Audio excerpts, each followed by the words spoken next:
On this episode of Slainte, we're on our way to check out a brand new winery, Maison Meuse. We'll find out what got this team up and running, check out their unique premium vineyard, and discover what big plans are in store for this little business making quality artisanal wines on Nova Scotia's Acadian coast.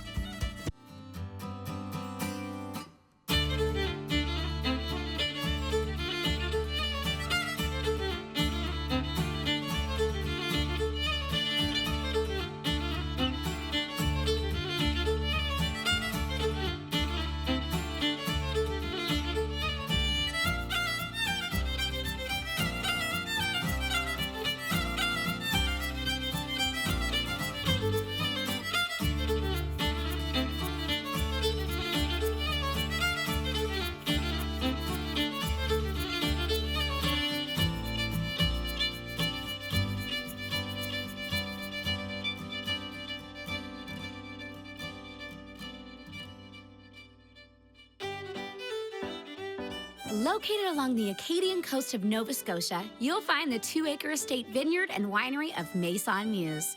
Normally available by appointment only, I was thrilled to be invited inside for the chance to see this fledgling winery in action.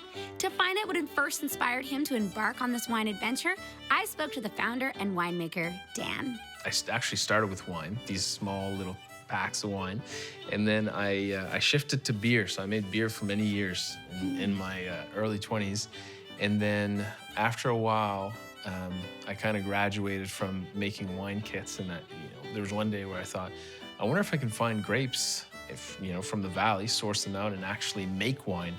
And I was able. One summer, I went down and I made a trade with the farmer. I said, give me these grapes for free and I'll make some wine and I'll give you half of the wine. And he was down for it. So I think I picked around 300 pounds of grapes, brought them back to my house in Halifax, pressed them in the basement, and really fell in love with it since then. Yeah. At what point did you realize that you really wanted to do this full time? Like this was your calling? I think it was in my early 20s. Like when I was making beer, initially the first idea that came in my head was to open a brewery. This was like, I was 20, so this would have been in 2009, I think. And then breweries started popping up everywhere. And these still are. Distilleries, same. Wineries, same. But I always knew that at some point I wanted to do something. And Claire's never had a winery. So, we thought, what better place? The climate's good down here, and we definitely, we had a few curveballs with the varieties of grapes that we planted down here. But since my early 20s, definitely wanted to put something down here. And what does it feel like that you have? It's busy. Yeah. It's busy, and I don't think I would want to be any older starting a project like this. It's so much work. It's so much work. It's so much time. And only now, we've established the vineyard in 2014, and this is on a part-time basis, and we took our time. We established in 2014, and the winery we established in 2020. So we're going on 4 years here, and we're only really starting to kind of crack into the bigger markets. Wow. Yeah. You spoke about the climate here. Can you tell me a bit more about that? Yeah, it's kind of an ongoing research topic, but we're close to the ocean. We're less than 500 meters. You can see it right there. And what happens is the ocean moderates the cold and the warmth as well. But for instance, the polar vortex that happened this year, there was a polar vortex which affected a lot of vineyards throughout Nova Scotia, a lot of massive yield losses. But down here, we didn't get hit so hard because that ocean has a moderating effect of keeping the vines warmer because of the proximity to the ocean. But on the other hand, we don't get the intense heat that the valley gets throughout the summer. So our seasons are a bit longer here, but we don't get the same intensive heat units that they get up there. So what that means for the grapes is here we retain a bit more acid in the wine. We still get really great results, but it makes a really nice, refreshing, crispy white wine. It takes a lot of hard work and talent to get a business up and running, and it sounded like Maison Meuse was well on their way. But you can never be too sure just by looking. Luckily, Dan offered to show me some of their products up close. So you can have a few different varieties here, and behind you, that's our biggest tank, our newest purchase, 750 liters. Do you name your tanks? No, not yet. Not yet. You will? Yeah. Okay, perfect. Yeah. Let me know if you need any help with that. Yeah. Which tanks have wine in them? So right now, behind you, there's a base for sparkling L'Acadie. This one is a base for just our regular L'Acadie Blanc, which we may taste later. And then behind me, some more L'Acadie Blanc, rosé base. There's some other L'Acadie Blanc. There's a wild fermented L'Acadie Blanc over there. And that one is some Céval Blanc, another white variety. Delicious. What is in this one again? You said this one is the base for our original L'Acadie Blanc blend. Incredible. Yeah. What stage of the process is it at? It would be probably 70% complete, so it still needs to be filtered. Yeah, that's pretty well it. It's almost there. Are we able to try it? Yeah. Really? Definitely. You want me to crack it open? Yes, please. All right, here we go. Let's have a look. You're just pulling the whole thing on? The whole thing. Cool. I'm scared to get too close to it. Yeah. No, it's, and you can smell the aromatics, eh? Like it just kind of hits you right there. Damn, One of my favorite parts is just pulling the lids off and then you get the whiffs of those crazy aromatics. But Yes. yeah. I was like, I just want to stick my whole head in there. Well, let's have a Smells. taste. I'll give you this I here. would love to. Aren't you afraid of anything going in there? Well, we make sure that, we keep it closed at all times, and yeah, we filter it. We don't let anything get in there for the Right. most part, but yeah, we're pretty cautious with it. This is so funny, just sticking a pitcher into a whole A fancy little pail of wine. retrieval. Yeah. This is so cool. Cheers. So you can see, it's still, sometimes it's hard to imagine, and I'll show you when we get to the tasting later. It's crazy how a wine changes after it's filtered. So here, I kind of like it in this state because you can really see the wine as is. But you'll see how much it changes once we have the tasting. It smells like wine. What do you smell? Any citrus, any pear? What are you getting? Definitely some pear. It's very just bright and Yeah.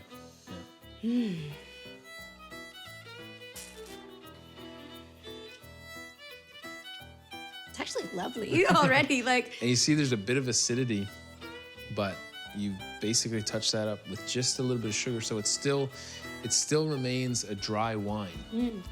But you just need a little bit of sugar, and yeah, it definitely freshens it up and brightens it up a little bit. Next up on Slainte, we head outside for a closer look at the vineyard with the vineyard manager. And I get a lesson in farming and try my hand with the vines.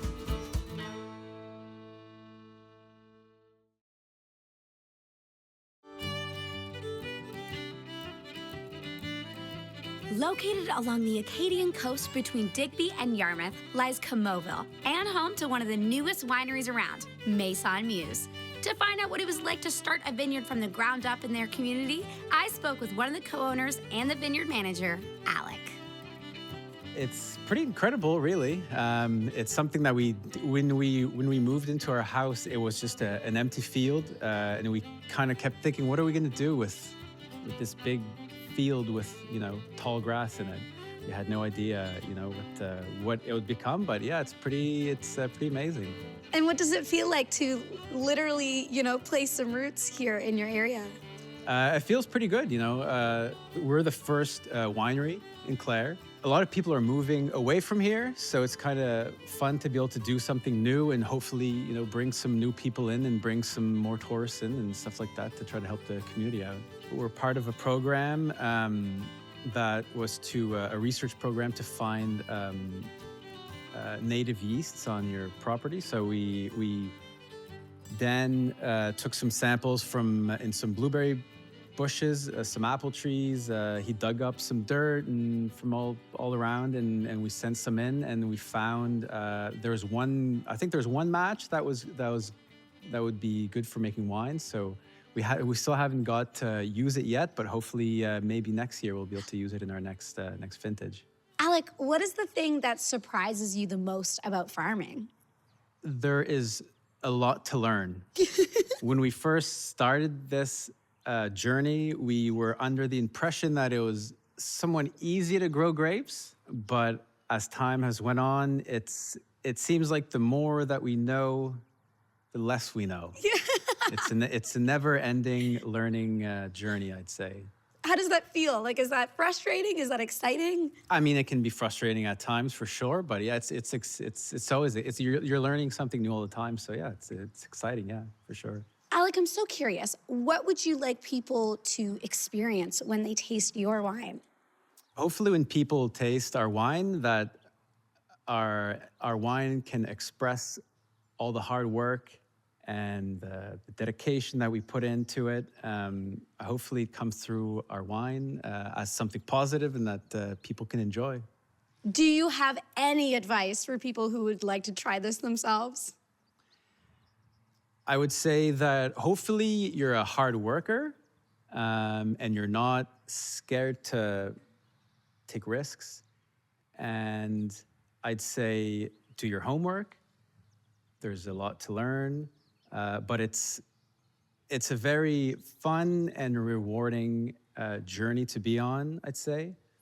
But it is definitely hard work. You know, it's not for everybody. It's a lot. It's more hard work than I think we're kind of expecting. But it's great. Like I love working out in the sun. You know, it's beautiful. It's a beautiful work environment. So, you know, that's just enjoy it as the journey goes, you know. And where would you like to see the future of your vineyard, Alec? I'd like to just, you know, to keep growing as it is. You know, every year it seems like we're starting out our winery building, production facility. So hopefully next we can get a boutique, a little retail space, so we can sell some wine here and people can come in and have a drink. And I mean, other than that, you know, it's I don't know, sky's the limit, I guess. You know, we've made it this far. We weren't even sure if we were going to get this far. So, you know, wherever it takes us, I'll be happy with that. Sounds like a challenging yet rewarding venture, and I was thrilled to see just how far this boutique winery had grown. To get a closer look at the vineyard and show me a bit of the farming lifestyle, I joined Alec in the vines. So they're called Maréchal Fauche. Our vineyard is mostly Acadie Blanc, but we have a couple of rows of Maréchal Fauche that it's a red hybrid grape that we put in our rosé. That's lovely. So, and these ones are actually quite a bit older than the Acadie Blanc. These were some that we had planted first, and we got rid of the rest of them, and we decided to leave a couple of rows here on the side there that were in our way, so we decided to leave them. Some of these branches, I did trim some of these a little bit, but some of these branches can get up to like 10, 12 feet long. So if you don't cut them back every year, it's gonna get kind of crazy. Mm-hmm. It's gonna turn into a jungle. Okay. So every year we have to cut back about 90% of the plant. So I'd say first, it's easier to pick what you don't want. So like right off the bat here, I see this one's kind of small. So I could cut this one here, trim this one here. Now, why did you cut that one off when it had some of those buds on it? Just because it's a small branch, you know, compared to the other ones, it's small. Because we're gonna take a branch and we're gonna bend it down and tie it to this wire. Mm-hmm. So that it can keep growing up. And this one only has 2 little branches on it, right? So you want more than that. That makes sense. So I'd say like right in front of you, actually, first of all, Yeah. this is the old branch from last year Okay. that we left to grow grapes. So this one, I'm good. Or actually, you can cut that one right there. I'd say. Really? Yeah, try it. Oh, okay. There we go. There you go. Nice. And you have to be careful to not break the little green leaves. Okay. So you can, just Take this one out? pull that out. We're gonna chop this. You can kind of pull that whole thing out. Okay. So you have to do this once a year to every vine? Yep. Or more than once? Just once a year. We might come in later this year and remove, if there's too many branches or something, we might come back later and remove some of the branches or stuff like that. But this part, the pruning part where you take most of the plant out, you just do once a year, yeah. Okay, but to do all of these, like how long does that take? It takes a while. Yeah. Yeah. I think you just tricked me into doing your physical labor for you. Maybe but- when we're done here, once you know what you're doing, you can come back next year and help me.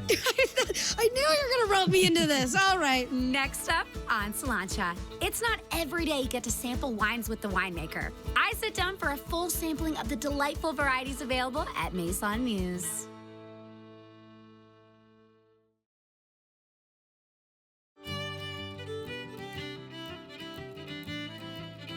Located along the rugged coastline of Camoville, Nova Scotia, you'll find the newest winery around, Maison Meuse. Newly up and running, this little boutique winery is still in the process of laying the groundwork for their store and tasting room. But as luck would have it, the wines are ready to go. We use predominantly L'Acadie Blanc grapes, and through the use of different yeast and different kind of winemaking techniques, we can use it to create a whole whack of different products. And that's the beauty with L'Acadie Blanc, it's so versatile.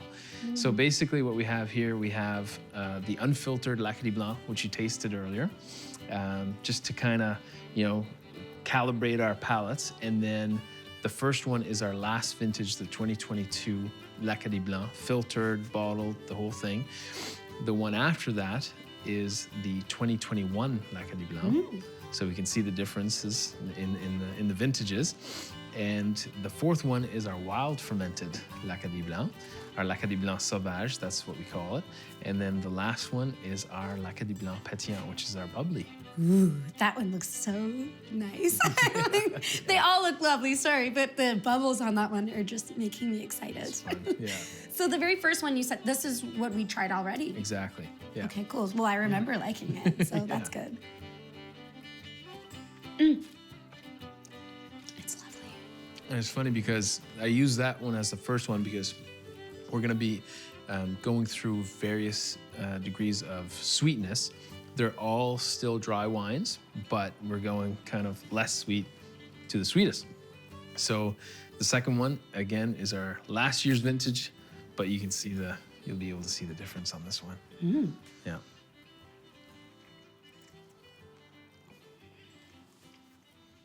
You see what I mean? Like this one, you have all kinds of flavors bouncing around everywhere, which is cool.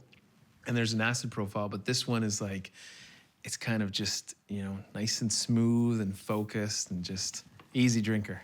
So easy, almost too easy, actually. Yeah. But lovely. I love the the acidity at the front of my mouth. It's just, it's lovely. Yeah. That's a beautiful wine. So good. No, it's great. And then the next one up is it's our previous year. And what you can see is, you see the color difference? Yes, why is that? 2021 was a bit riper. So when you get more ripeness, there's more compounds that are created, and color is one that kind of intensifies with the ripeness. It smells sweeter. Yeah.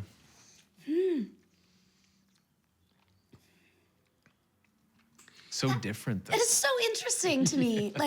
I find that absolutely fascinating because it's the same recipe. Same recipe, same base, just different year. Exact same. That is aside so from the year. interesting to me. And it's funny you said it smells sweeter because that's another thing. It can be perceived as sweeter, but when you taste it, it's not as sweet as the first one. It kind of shows different, which is kind of cool. There's a bit more complexities. It's a bit older. That fruity aroma kind of faded away, so it's more of, it's only 2 years old, but it's more of a seasoned wine. It's beautiful, though. I absolutely love it. Thanks. And then the fourth one, this is kind of, I love this because it's the same base. You can see the variations, and this is just one, 5 variations of the base. You can keep going. There's many other opportunities with this grape.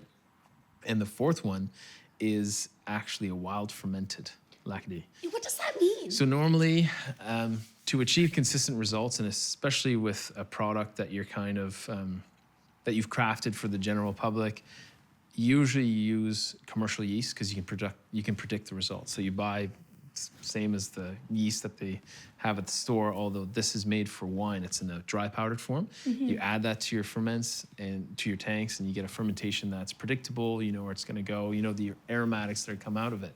But with a wild ferment, basically we do the exact same thing we do to every wine, but when the grapes come in and we press the grapes, we don't add yeast because yeast is naturally present on the skins of grapes. Incredible. Right? They're just waiting for the berry to crack open and do their thing. So one particular batch of grapes that we received, the fermentation had already begun, but it smelled wonderful. And that's the thing with wild yeast, because there's good wild yeast, there's bad wild yeast. That's why commercial yeast is used, because you can predict. But with this one, it's the aromatics were there, and we just let it do its thing. I can't wait to try it. Yeah. So similar, very similar, but there's a few different characteristics in this one. How is that so light? That's the cool thing about that wild ferment is, so in the wine world, when you're tasting, there's body, and that kind of judges the viscosity of the wine. There's like lighter wine, thicker wine, and different yeast will produce different viscosities. I mean, it's all within a reasonable realm. You're not going to have a super syrupy, thick wine, but there's varying levels. And this one particular, that wild yeast, it thinned it out. Give me a bottle of that. I drink it. Like, it's so good. Yeah. That's incredible. Yeah. And the very last one that I'm just so excited about because I see the biggest bubbles I've ever seen. What is this? This is sparkling. This is our Lacadie Blanc Pétillant, so it's a sparkling white wine. So same base. We did use a different yeast for this one to bring out different characteristics that we thought would, the bubbles would accommodate better. I'm such a bubbly person. And even the aromatics, they're different. They're kind of toned down with the bubbles. You're right. I'm not getting as much off of it. Yeah. Which is making you drink it. Dan, there is a party in my mouth going on right now. Wow, that's delicious. Our Lacadie Blanc regular is our top seller, but this one's picking up steam. That's actually what we sent to the NSLC. They really enjoyed it, and that's what we sent. Yeah. I can imagine. It is so lovely. Again, very Thanks. like light and refreshing, but there's something so special about it that is just. Oh, it just woke me right up, being like, we are having a party right now. And that's kind of like, that is exactly the kind of strategy in our winemaking program. We just want super nice, airy, approachable, fun wines. And so far, it's been working out pretty good so far. I would say so. Dan, thank you so much. Thanks for... You make great wine. Thank you. It's not every day you have the chance to see a new winery in its beginning stages, as it's transitioning from bud to blossom on the winemaking stage. Having the opportunity to sit down and speak with these hardworking and talented entrepreneurs was an experience I will never forget. And while the tasting room and boutique shop may not yet be up and running, the quality of their products is evident in every sip of these exquisite wines. Like the vineyard itself and the land it's on, these products are rooted in the heart and soul of their community and crafted with love.